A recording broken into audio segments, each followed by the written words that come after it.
আল্লাহ এবং রাসূলের মধ্যে পার্থক্য কি? আল্লাহ এবং রাসূলের মধ্যে পার্থক্য হলো এই, আল্লাহ সর্বশ্রেষ্ঠ স্রষ্টা এবং তার হাবিব রাসূলে পাক সাল্লাল্লাহু আলাইহি সাল্লাম সর্বশ্রেষ্ঠ সৃষ্টি।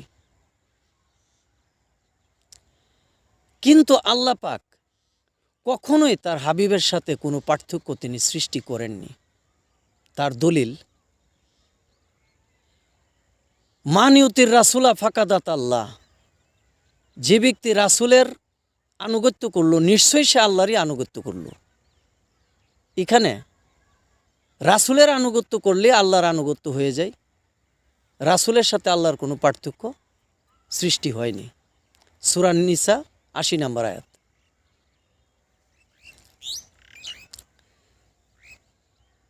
সূরা ফাতার ১০ নম্বর আয়াতে আল্লাহ পাক ঘোষণা করেছেন, ইন্নাল্লাযিনা ইউবায়ুনাকা ইন্নামা ইউবায়ুনাল্লাহ। নবী গো, যে সমস্ত পুরুষ নারী আপনার হাত মুবারকে হাত দিয়া বয়াতে রাসূল গ্রহণ করিয়াছে, নিশ্চয়ই তারা আমি আল্লাহর হাতে হাত দিয়ে বয়াতে রাসূল গ্রহণ করিয়াছে। নবী করিম সাল্লাল্লাহু আলাইহি সাল্লামের হাত মুবারক যারা ধরেছে, যারা হাত দিয়ে বয়াতে রাসূল গ্রহণ করেছে, তারা আল্লাহর হাতেই ধরা পড়ে গেছে, আল্লাহর হাতে হাত দিয়ে বয়াতে রাসূল গ্রহণ করেছে।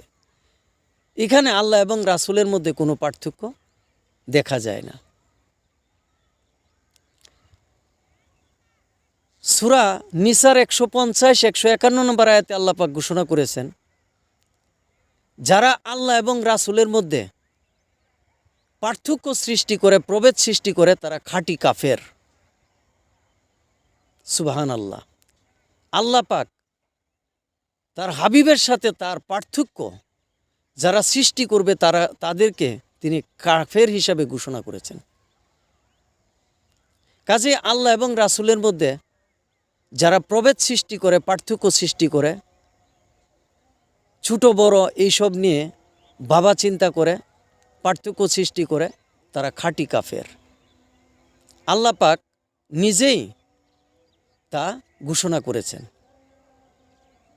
আল্লাহ পাক আমাদের সবাইকে সহি বুঝ দান করুক, আমরা যেন সঠিকভাবে থাকতে পারি, চলতে পারি, সেই তৌফিক দান করুক। আমিন সুম্মা আমিন।